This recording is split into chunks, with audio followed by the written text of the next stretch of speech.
Matthew Heberbrand, 403 Heisley Park Lane. I'm grateful that the Ohio Attorney General released its letter from a couple years ago confirming that the investigation into the May 4th, 2021 alleged hack was closed, but unfortunately that letter raises more questions than it answers. We know that that investigation has been closed and that the Ohio Attorney General didn't have enough evidence to bring forward any case, but we still don't have any answers. And I want to be clear, I'm not accusing anyone of anything. I'm trying to get the answers, and if there's any frustration that comes forth, it's because I, like many of our fellow citizens, are frustrated at politicians at all levels of government who make promises to give answers and never give them, when there are crimes that are investigated, but then charges are never brought and we never get an answer to what happened. And in this case, in November of 2021, at one of these meetings, Commissioner Hamercheck promised to give us the answers. And it is right here. Investigating. I think it's vitally important to get the facts right and to report accurate information. As soon as we are finished gathering and verifying the appropriate materials, I'll share the information with the residents of Lake County and any elected official or agency interested and the news media. Those are your words, Commissioner Hamercheck. You promised to answer the questions. So please, answer the questions. Why was your badge used the night of May 4th, 2021? Who had it? You never reported it lost or stolen. You used it the day before. You used it the day after. Who had it? Why was it used that day? What happened that evening? And Commissioners Rogovich, Commissioners Plechnik, if Commissioner Hamercheck refuses to answer those questions, again, you guys act together as a board. You are jointly responsible for maintaining the integrity of this building, of this property. I'm asking you to ask him and to take some action to ensure to our voters, voting starts in 1 week. People on both sides of the aisle do not trust each other, do not trust our elected officials, are worried that our elections aren't going to be reported properly. They need to know going into this election that our election system is secure and that no one will be trying to change our election results for either side. Thank you. Thank you. Chris West Leroy, missed you last week, Boss Plechnik. Had to go to the place they used to call Fort Benning to witness my 18-year-old son graduate from infantry basic. I did stop at this little town in North Carolina on the way home. Picked up another thumb drive. Seems like people there have a lot to say. Mr. Heberbrand mentioned people don't trust our elected officials. Well, let me put this forth as one of the reasons why they shouldn't. This is a conversation with you directing Rodney Shelton and how to pull the wool over the other two commissioners' eyes and get $30,000 to fund your dog commercial campaign.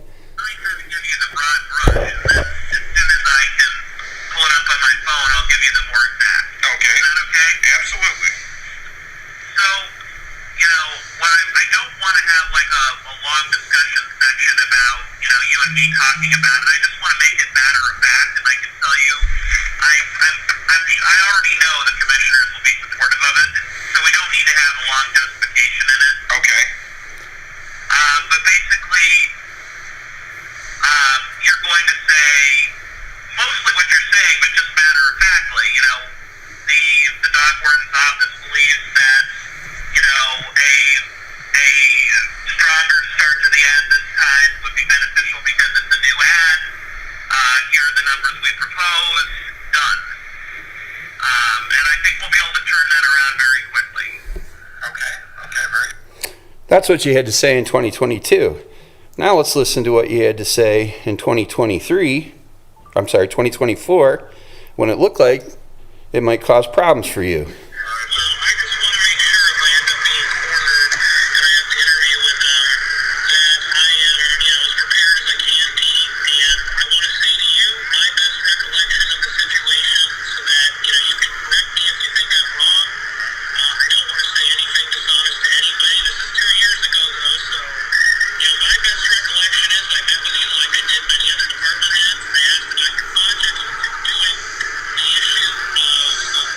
Came up.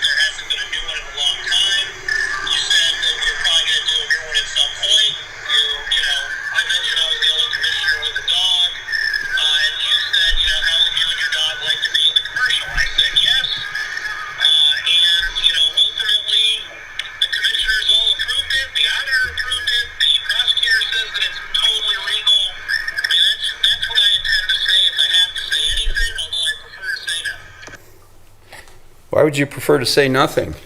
What are you hiding? It's pretty clear that you're trying to direct Rodney Shelton in 2022 to do what you want, and then in 2024 you want to put words in his mouth as to what he's to say to cover for the fact. In fact, in that conversation, you went over that same discussion 6 times, trying to put words in his mouth. That seems like you're trying to influence a potential Thank you, witness Mr. in a criminal Weiss. investigation. Thank you so much, We'll see you Mr. next Weiss. week, boss. Thank you, Mr. Weiss. Brian Kulkowski, Leroy, Ohio. Last week at the commissioners' meeting, the use of Mr. Hammercheck's key card to provide access to a computer port in the Lake County servers was called by implication fake news. Mr. Hammercheck's key card was used on May 4th, election night, on a number of times, and a non-county computer was provided access to a computer port in the Lake County servers from these secured locations. The Ohio Attorney General's Special Prosecutions Branch declined to prosecute, but this time it is not clear why this was done. A public records request was made to the Ohio Attorney General, and at this time I have been informed they are gathering and reviewing the documents to meet this request. The computer that was used to access the Lake County servers is likely the computer that was used to illegally access government servers in Mesa, Colorado. A government official was convicted of 7 felonies in August of this year related to crimes that were committed related to access that was provided in Colorado. Are these coincidental? Possibly, but data from this access to the Lake County servers were presented at the cyber conference in Michigan, along with the data obtained in Mesa, Colorado. The question we need to ask is, what are the differences? Mr. Hammercheck publicly promised to provide an explanation almost 3 years ago. Perhaps he forgot. Nothing takes away from the fact that someone with access to Mr. Hammercheck's key card may have provided access to the local Lake County servers on May 4th.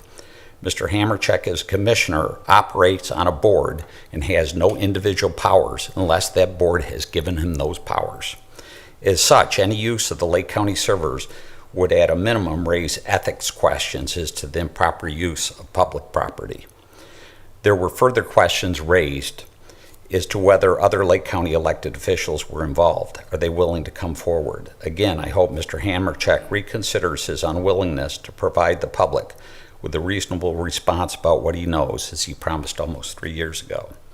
We as Republicans cannot question issues of election integrity unless we are transparent about our own actions in elected office. Again, I ask Mr. Hammercheck, when will you tell the public honestly of all the details you were aware of related to this incident, and hopefully allow the public to ask questions to you in response? Eventually, through public records, we will hopefully learn. You can save everyone time by honestly explaining all the details you are aware of. Thank you. Reports, it's time for old business. Any old business to come before the commission? Any old business? Yes, Mr. President. Mr. Commissioner. And if I may say for the record,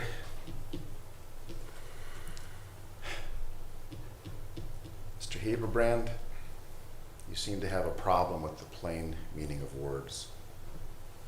Time and time again, I have stated nothing has come from this because there was nothing to this. It's that simple. I have had to endure claims of conspiracies involving prosecutors, sheriff, Ohio Attorney General, Ohio Secretary of State, federal agencies, and apparently even the Department of Defense, because nobody can find any records associated with this tying to me. The Ohio Attorney General's letter is the answer. And I have personally said on numerous occasions, as a prosecutor, if you believe a crime has been committed, you have a duty to report it to proper legal authorities.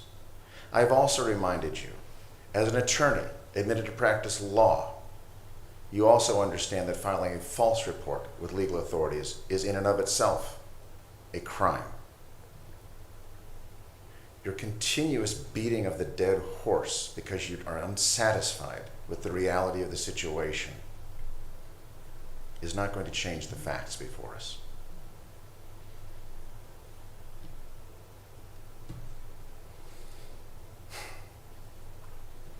You bring up the word integrity. I am compelled,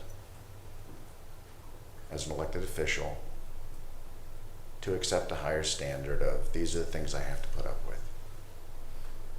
But I do have over 232,000 constituents that have a right to know that their interests are being protected. And job applications for employment with the county are a public record. And you, sir, have submitted what on paper I'm sure is a well-qualified application for the new mediator's position at our juvenile court. A position of trust. A position where lives will be affected.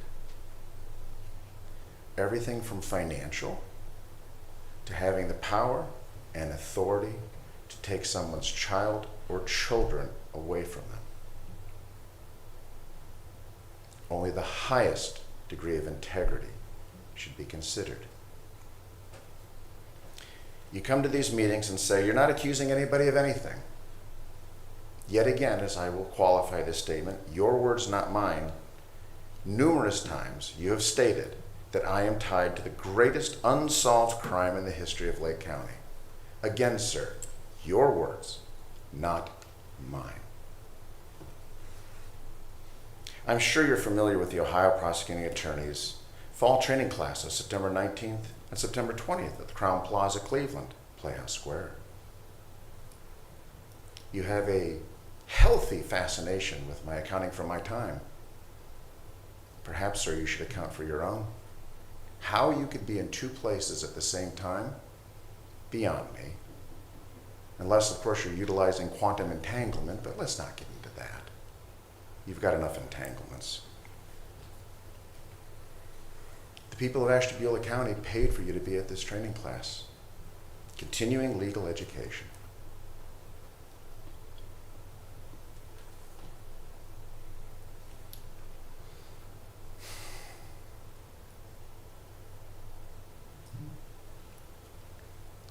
Mr. Heberbrand,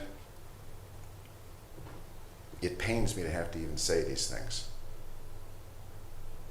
But the reality is, in order to receive these credits, attorneys must complete the mandatory evaluation and participate in the activity. It is my understanding that these evaluation documents and the requests for credit are a public record. You might want to do some housekeeping. I pray, and I mean this very sincerely, that you can manage this. On the second day, there was the professional code of conduct topic. Perhaps as an olive branch, I'll print a copy off and share it with you. My only request is this time you actually read it. Mr. President, thank you for your time.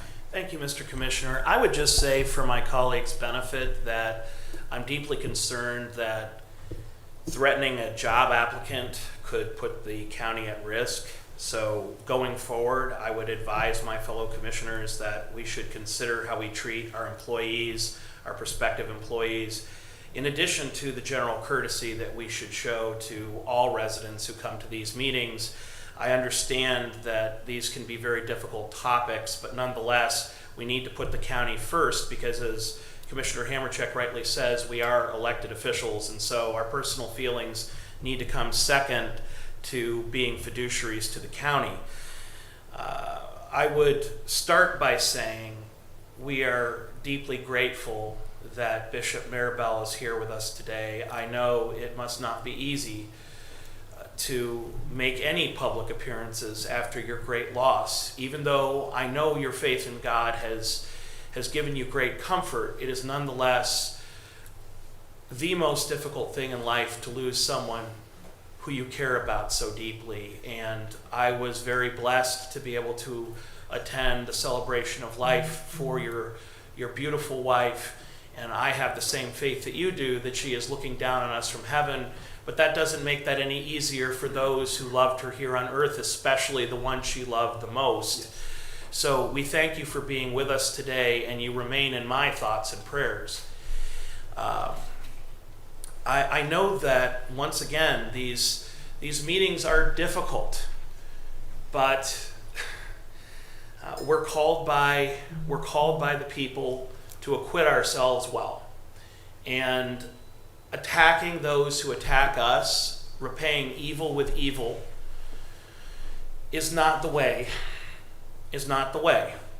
I have heard from one of my constituents, two of my constituents today, that they want an answer to a very simple question.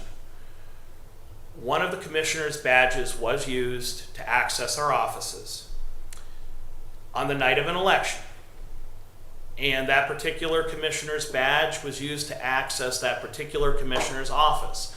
And according to our IT department and all public reports, that computer was plugged into the data port in that same office. There are many people who are rightly concerned about this. They don't have to know or accuse someone of a crime being committed to be concerned that a foreign computer would be plugged in to a county office in the appearance of attempting to hack the Board of Elections. And I think we need to be respectful of those who are concerned. I think it is fair to say that a majority of Americans are concerned with election integrity today, and to poo-poo it as not important, I don't think that's fair to those who are asking legitimate questions. It's obviously up to individual commissioners to decide how they respond to the public. But I would remember, and I would hope that we would all remember, that we adopt rules for the commission every year. And even if members of the public may not follow those rules, the collegiality that we commit to is something that we should remember as we address members of the public. You need to call Susan. Hi. Sorry, that was hospice calling, if anybody's wondering why I'm taking a phone call during this dissertation. Back to you, Professor. I'm sorry, President. Thank you, Mr. Commissioner. I'm just asking that we all try a little harder to show care and concern for one another, including the people with whom we disagree. It's very easy to take offense. It is harder to be respectful, and we are called as commissioners to be respectful of the public who join us. That doesn't mean we agree with them, and sometimes we are treated unfairly, but we should not respond with hatred. And we should recognize that members of the public are frustrated when questions have been asked for months and they have not been answered. In fairness, Mr. Hamercheck, you have made statements, and you've made the same statements every meeting, but you have never answered the question who used your ID badge to enter your office and plug a computer into your data port that is reportedly involved in crimes in Colorado. You've never answered the question of whether you were the person who used that badge, whether you provided your badge to someone else. It's up to you whether you answer that question, but it's gaslighting to say that you've answered the question when you simply have ignored it. And it's your prerogative to ignore it, and you may have good reason to. But in fairness to those asking the question, you have not answered it, sir. And I am deeply concerned that threatening members of the public, particularly those who have applied for a position, could put us in a point of liability in the future. I would hate for someone to sue the county feeling that they were not given a fair application and interview process because a political figure had a political issue with them. We need to treat everyone equally and respect their free speech right as they come before us, even if we strenuously disagree with it. The First Amendment only matters if we protect the speech we disagree with. Any further old business? I trust, Mr. President, I can respond to your statements. Yes, Mr. Commissioner. So I will refer, because I'm a big timeline guy, back to in the beginning when Prosecutor Colson first brought this to the attention of this board. He used words to the effect of, "There is nothing to this." And his words were proven true. You are asking a response to defective questions from no substance that are nothing more. And as a law professor, and I believe you are admitted to practice law in the state of New York, you're exceptionally schooled into the nuances of law. You are asking, and others are asking, questions that arise from a false premise. You are asking that a negative be proven.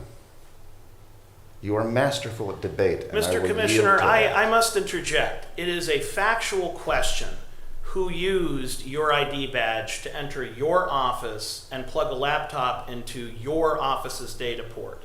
That is a factual question, and you might say it is meaningless, it has nothing to do with any crime having been committed. Fair enough. You've nonetheless been asked a factual question. And while you may view that question as meaningless or defective, it is a question of fact who used your ID badge multiple times to enter and exit your office that night.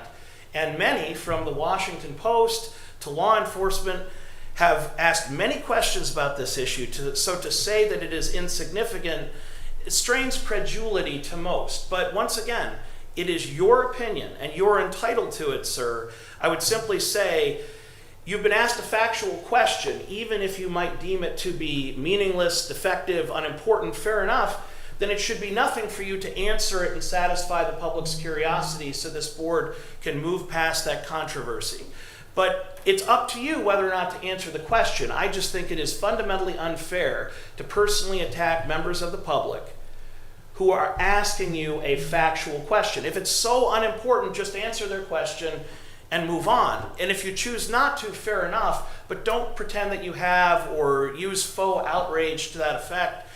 It may or may not be an important answer from your perspective, but obviously it's important to members of the public who are asking you this question every meeting. So in fairness to them and in fairness to honesty, it doesn't matter if you think the question is significant. It is a factual question, sir. Of all the words you used, you only used one correctly, and that being defective. Your belief is not required for something to be true. Thank you, sir. Thank you, Mr. Commissioner. Any new business to come before the board? Mr. President,